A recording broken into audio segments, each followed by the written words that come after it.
Indian banks right now are sitting on 67,000 crore worth of unclaimed deposits.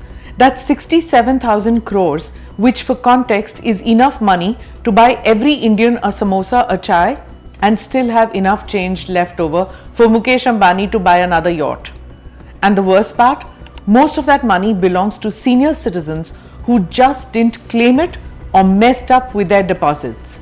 Yes, the very people banks pretend to care about while secretly circling them like, pardon my Americanese, financial vultures.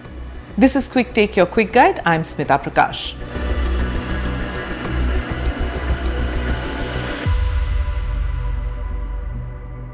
What's the issue? First, let's get one thing clear.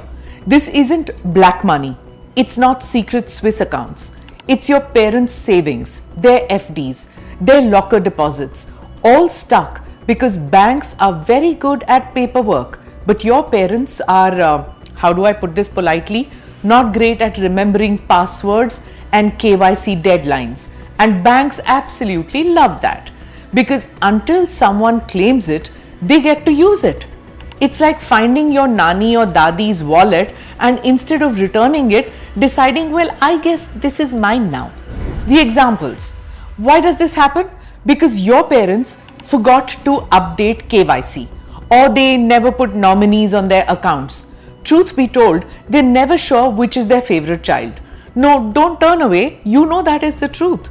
Or they have 5 bank accounts with balances that together couldn't even buy a Netflix subscription. But you know, it is like they have Digene, Gelusil, Tums and Pudin Hara all lined up in the medicine cabinet. Together that can solve digestion issues of 40 people. But very often they have expiry dates dating back to 1997. And sometimes the parents are too unwell or too polite to question the nice young relationship manager who insists that they urgently need a special platinum insurance plan. Spoiler, they don't. Meanwhile, fraudsters are thriving. Cybercrime against seniors shot up by 86% in 2 years.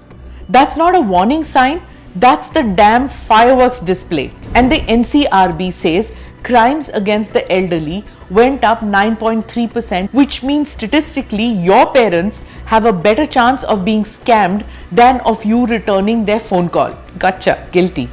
Solutions. Now there are a few simple things you can do to stop your parents' money from becoming a free loan to the bank. 1.